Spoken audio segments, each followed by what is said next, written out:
Winter Roses, Summer by Fairytalelovr. Chapter 46. Pack Leader. After Sam's arrival, Danny had understood the faint, faraway horn from the top of the wall, from the brothers who kept watch to the north up there. When it sounded down below, it meant the arrival from the south, which held no interest to her. There was no southern news arriving for her by horse. If anything had happened back home, Uncle Benjamin would send a raven. He wouldn't bother with a messenger. As such, she kept on reading the book, a fascinating tale of Valyrian lore that had survived the Citadels and later the Baratheon Purge. She didn't even hear the door, reason why she almost jumped out of her chair when the voice broke the silence. "If I had half a mind to put you over my knee and scold you for being a naughty girl," Ned said, only half joking. "Lord Stark! What? How?" "Both my sons crossed the wall, so I thought to come north. Imagine my surprise when I got to the blessed island, and Benjen told me you had left as well." Danny blushed. I couldn't take not knowing. I had to come." She felt tears filling her eyes, and hated herself for the show of weakness. "I just had the most awful feeling. Ned felt a bit of a loss of what to do. She was making him remember the times when she was little, when his bannerman had cursed her because of her father, and he had had to explain to a 6-year-old some truths she had no maturity to understand or even deal with. "Hey, don't be like that," he said, his heart tugging. I'm sorry. Leeds told me what they found out beyond. He didn't want to. I can tell he left out a lot. But once I asked him, he had to tell me. I just want him to come back home." "Daenerys," Ned said soothingly, taking her hands in his, "I cannot say I understand these dangers yet, but there is something I know for certain. Jon will fight tooth and nail to come back to you." "What if that isn't enough?" Danny asked, her voice trembling. She was ashamed of her vulnerability. Ned smiled. "He is a Stark of Winterfell. We are hard to kill," he said, and she chuckled, clearing her tears.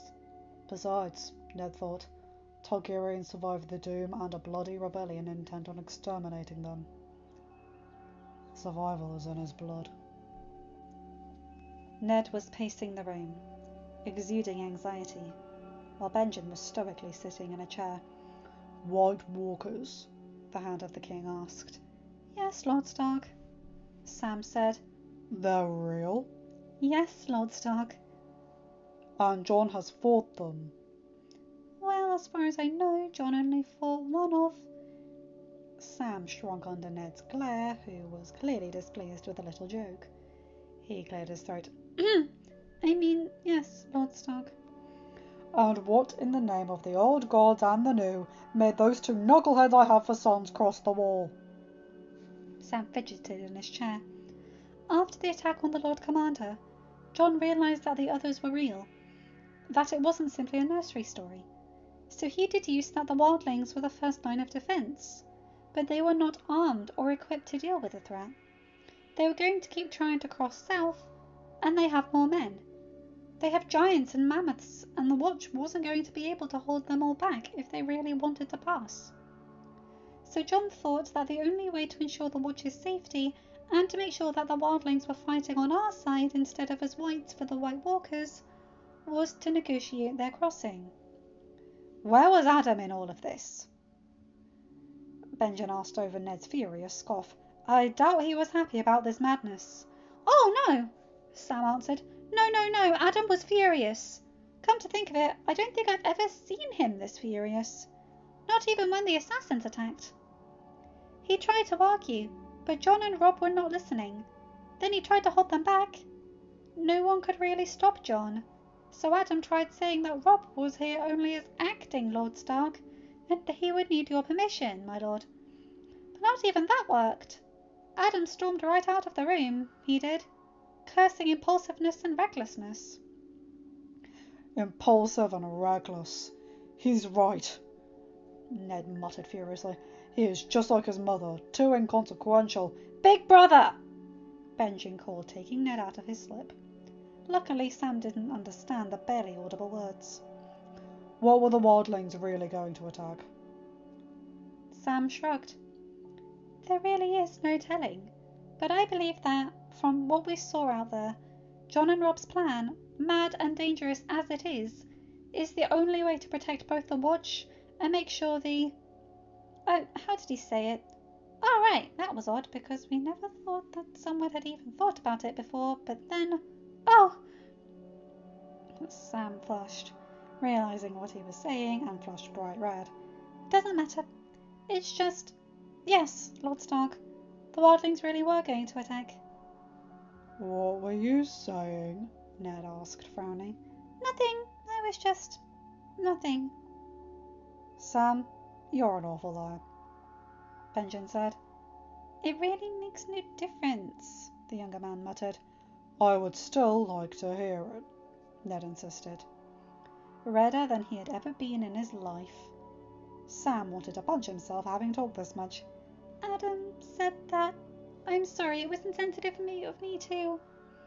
Benjen rolled his eyes, understanding the situation. What did Rhaegar Targaryen have to do with the wildlings and the Watch? He said, making Ned turn to him in shock. What?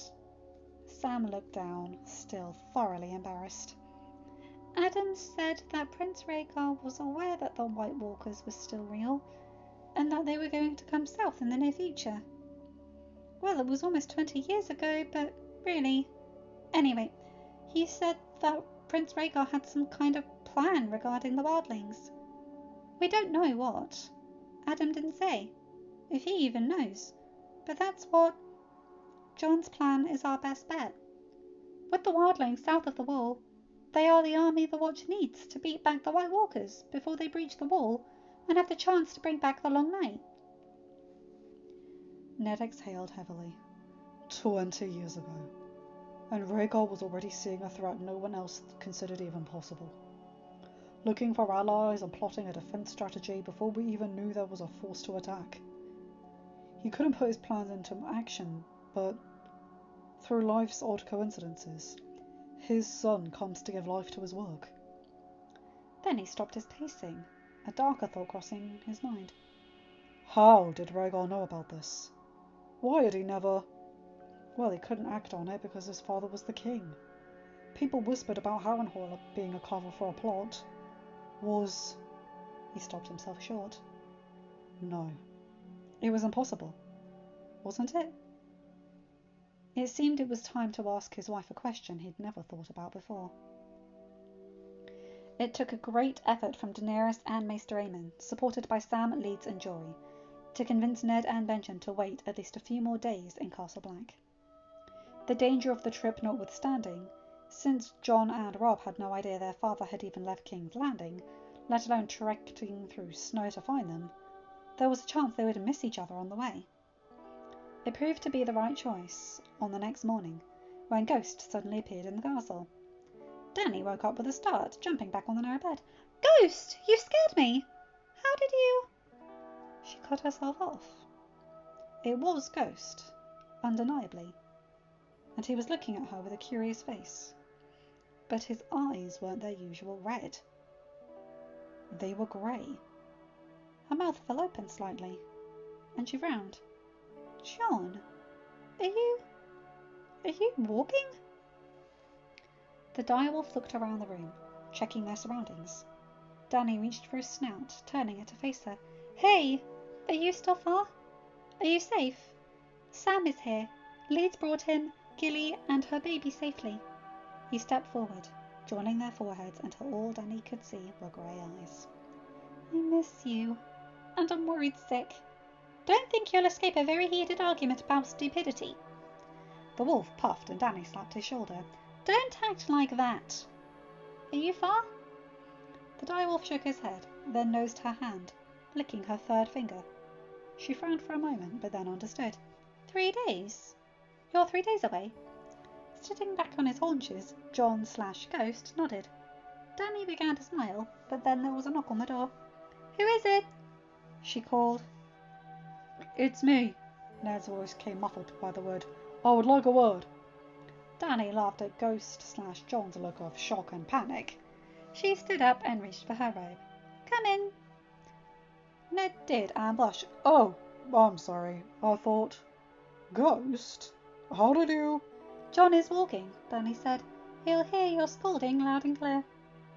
Ned seemed shocked for a moment, but then was convinced by the grey eyes. You and your brother had better get here very soon if you don't want me to go out there and drag you by your ears. He said they were 3 days away, Danny revealed with a smile. Good, Ned said. You have 3 days and a half before I saddle my horse. And I hope neither of you are planning on sitting, because my belt is itching. The wolf looked down as Danny laughed. When Ghost looked up, his eyes were red again, and he wagged his tail, coming to greet Danny as himself.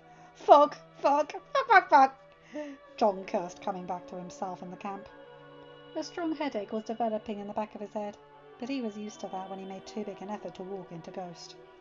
What did you see? Rob asked, worried about John's cursing. What did Ghost disappear to? I cannot believe this, he said, shocked, leaning back, a bit dumbfounded. We're in for a bit of trouble, and I am certainly fucked. What in the blaze has happened? Rob insisted. Danny is at Castle Black, John said. Adam burst out laughing, and Rob looked sympathetic. Your wife is waiting for you in a few days away. I'm gonna go ahead and say you're not the only one who will be. Theon started, but was cut off with a groan, and an apple caught Adam through his way. Why must you be such a pig, Greyjoy? John asked.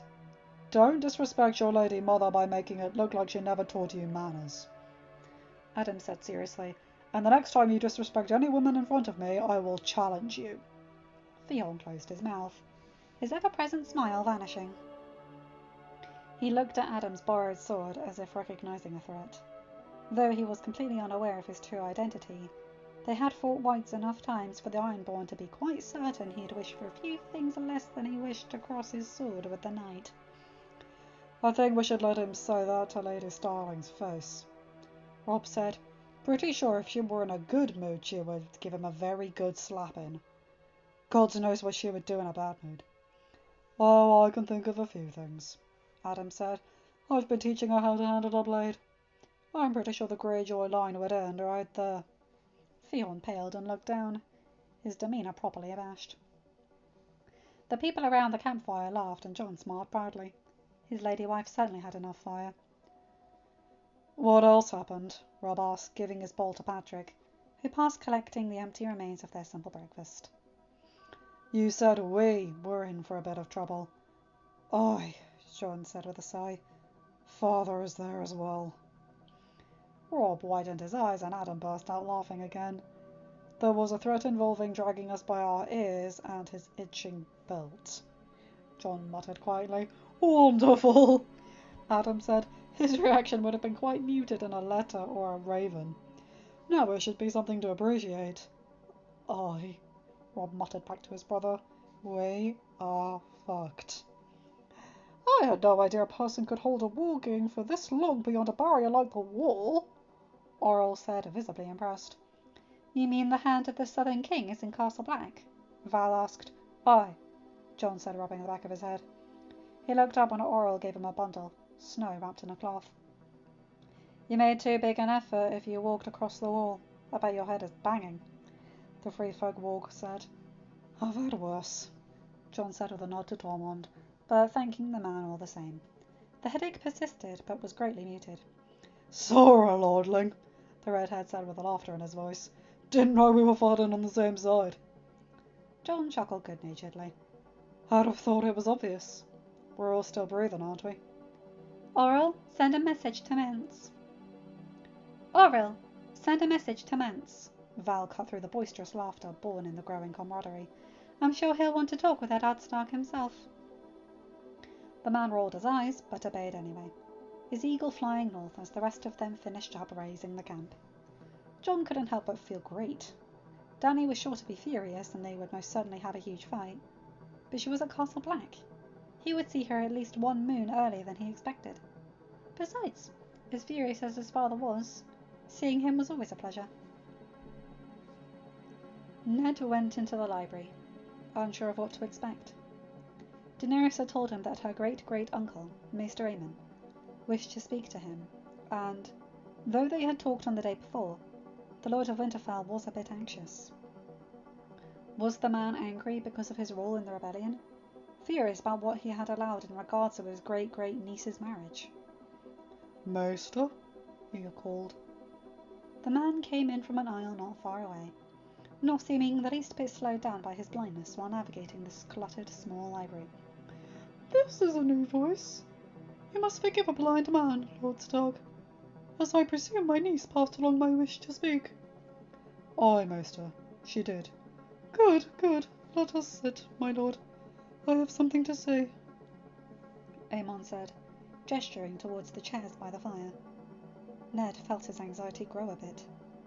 "When I received those dark news from the south, I could not help but despair. Then there was a silver lining in all the tragedy. Daenerys. I had heard she had been stripped of her title and betrothed to a northern bastard. But she was a Targaryen that lived, and I rejoiced. I admit I never did have much love for you, my lord, for you had risen against my family, regardless of your more than justified reasons, and you were my niece's jailer. But then Adam introduced me, and so said northern bastard, and I could not help but be thankful for the boy you raised. Then I met Daenerys, and she sang your praises, and I learned you were a good man, the best. So I wish to thank you, Lord Stark, for raising two remarkable young people, and giving an old man hope for the future." Ned was disconcerted. He should have guessed Adam wouldn't keep his mouth shut. He took a moment to collect his thoughts, and the Maester waited patiently, aware he had thrown the Northerner off. "Jon is my son, Maester Aemon," Ned finally said. "He is," the Maester agreed with an easy smile. "And what an amazing son to be proud of has life given you, my lord." Ned blushed, glad the other man couldn't see it. "What I did for him, I did it, and would do, for all my children. As his betrothed, I raised Daenerys like a daughter, the same as I raised the girls from my former wife gave me." Aemon smiled, reaching over the table to pat Ned's hand. "You are a good man, Eddard Stark. You value family above all else, and that is increasingly rare in our world. But if you will permit me, my niece told me that you have taught her that a hard truth is better than a pretty lie. You have been living in King's Landing as the hand of the king for a couple of years now, so I hope you will give some thought to the advice bestowed by a man raised in that snake's nest. Lies and secrets have the tendency to swallow you whole, my lord, and threaten all those you treasure most. It might be time to tell a hard truth." "You know it is not that easy, Maester," Ned said in a whisper. "I have talked with Jon, and from what little I got to know of him, I doubt he would condemn me for it," Aemon replied just as quietly. "Perhaps. But what will he do once he knows the truth? No chair is more valuable than his life." "Oh, no, indeed not. But he seemed to be a very intelligent young man, and just as devoted to his family as his adoptive father." The Maester agreed, and Ned couldn't help the sting in his heart. "He deserves the truth, and you deserve the peace it will bring to you. By not telling him, you only protect your own guilty conscience. If he finds out, by other means, can you imagine how betrayed he will feel? How belittled, as if the man he thought of as his father, his hero, thought him unworthy and too dumb to know his own identity." Ned stiffened, guilt sinking into his stomach once again. He babbled, "I hadn't—" "Best to think on it now, my lord. And I speak on behalf of House Targaryen when I say, thank you. You rose in rebellion when your king betrayed you, and that shall not, cannot be held against you. But even if you had other reasons, even if you won't admit to it, you have protected House Targaryen. And if we stand today, we owe it to you, Lord Eddard. Ned blushed profusely. He had never thought about it like that.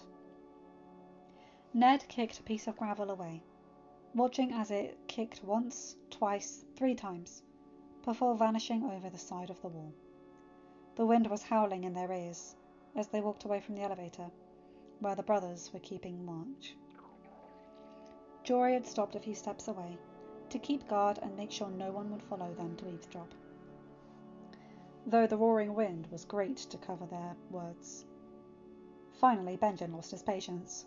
"While I do admire the breathtaking view, big brother, I know you brought me here because you want to talk without being overheard. What is it?" Ned exhaled, looking at the frozen lands to the north. Adam has a big mouth. "I'm not really surprised," Benjen said with a smile. "Once Daenerys told us the Maester was her great-great-uncle, I imagine Adam would have whispered in his ear." "He promised to never tell a soul," Adam complained. "He swore on Ella's life." Benjen raised an eyebrow. "I doubt Adam would lie. It's not his character. Nor is it to break his word. What was his promise?" "That he would never tell anyone about her pregnancy, nor about Jon's mother." "Well, there is an answer to that," Benjen chuckled. "From what Sam said about Rhaegar having a plan for the wildlings, it's not wild to think he kept contact with Maester Aemond, who was his great-great-uncle after all. Adam didn't have to tell him anything, perhaps merely fill in the blanks. If Rhaegar had announced the—" "Shh! It's dangerous enough," Ned said, and Benjen rolled his eyes. "You have a point, and it is not something I hadn't considered." "You have to stop wanting to kill this, Ned. You can't suffocate this secret forever. Jon is a grown man, married with 2 children, lord of his own castle, and he just went a major diplomatic mission. A reckless mission, but, well, he got too much of his mother in him. Most pronouncedly her willfulness." "Beautiful and willful and dead before her time." Ned shivered, remembering how he had described his sister to Arya once. He sighed. "What if he stakes his claim?" Benjen threw him a dirty look. "He might be reckless, but he isn't that reckless. Making a claim right now would mean war, and he is not prepared for that. The Navy can't do much, and the army is nowhere near enough. Highly doubtful he'll be able to count on the Riverlands, since Catelyn's downfall is due to her actions against him, when he was never a bastard. And that probably extends to the Vale. Crown lands, Stormlands, and Westerlands will stand against him, obviously, as they are all interested in the Baratheon rule. Dorne is a wild card. They'll probably take offence on Ellia's behalf, or simply decide to stay out of it, as to see us burn. He will certainly have the reach, but they alone won't be enough. And then there is you. You have a blood duty to him, but there is also your word to Robert, who puts you in a precarious position. Another bloody war, another countless thousands dead. I doubt Jon is that power-hungry." "He is not," Ned agreed. Benjen was right. Ned was in a most precarious position, walking a tightrope like one of those mad acrobats Robert used to invite to court yearly. On one hand, there was his word, his oath to his friend, who only kept on disappointing him. Every day that passed showed him that the Robert he had befriended in their childhoods at the Eyrie either had existed only in Ned's head, or was long dead. On the other hand, there was his blood duty to Jon, his nephew by blood, his son in his heart, who was rightfully the heir to the Iron Throne, a right Ned himself had had a hand in taking from him. Robert had won his crown on the battlefield, claiming his throne when he walked unopposed into the Red Keep. Regardless of how the Lannisters had assured this lack of opposition, to take it from him, Jon would need to do so in the battlefield as well. But where was Ned going to stand? "Maester Aemond said Jon should hear it from me." "He should indeed," Benjen said, afraid to hope that his brother was letting go of his stubbornness. I will tell him, Ned decided, wondering if the campfire smoke he saw in the distance was his mind's wishful thinking, or indeed proof that his sons were really only a day and a half away. Then both brothers jumped, startled when a crow cawing nearby. On the third day since Ghost's arrival, Ned was pacing his room with a level of anxiety he hadn't really experienced since the rebellion. The direwolf had become Daenerys's constant shadow, though the lady said she hadn't noticed any new walkings. It was mid-morning when Benjen finally broke from his cold fury and became too irritable. "They must have raised camp at daybreak," he told his older brother. "Probably here by dusk." "I hate waiting," Ned said. Benjen snorted. "Now you know how I felt during the war." Ned chose to ignore it. It was nearly noon when they heard the faint horn announcing riders from the north, and they both tore from the room. It seemed Daenerys had been pacing in the courtyard, because she was already next to Jon as he dismounted Winterstorm, drawing him into a tight hug. She said something because Jon released her, laughed heartily, and kissed her forehead. Dany then, also smiling, stepped back to greet Robb. Jon went ahead to greet Ghost, scolding him for wandering away without warning, getting himself a dirty look from his wife. "Father!" his oldest son exclaimed when he and Benjen descended the stairs to the courtyard. "We weren't expecting you to come here." "Both my sons, who were supposed to come to the wall, decided to cross it on a whim, and then my daughter decides to follow her idiotic husband," he said, scuffing first Robb and then Jon behind the ears. "And I see you have brought company," he added, looking at the other two direwolves. One of them was grey, with a white streak on his left side, and bright blue eyes. He stepped forward, unafraid. A big adult wolf that was as tall as a small horse sat down in front of Benjen, staring easily into his eyes. Benjen shivered, but then felt what Jon had once described, a light nudge on the back of his mind, a presence that wanted to greet him. Clumsily, he pushed back against the nudge. There was a faint whisper of recognition, but then the connection snapped, broken. The second direwolf waited patiently for his turn. He had shining silver fur and deep hazel eyes that stared into Ned's grey ones with intelligence. Honoured, he raised his hand to touch the wolf's snout in greeting. The direwolf accepted it, closed his eyes to enjoy the touch, but then took a step back, sat on his haunches, and howled loudly. Everyone in Castle Black stopped and turned to look, a shiver passing through them. The other three wolves in the courtyard joined in the cry in a deafening show. Across the north, 4 other direwolves joined in.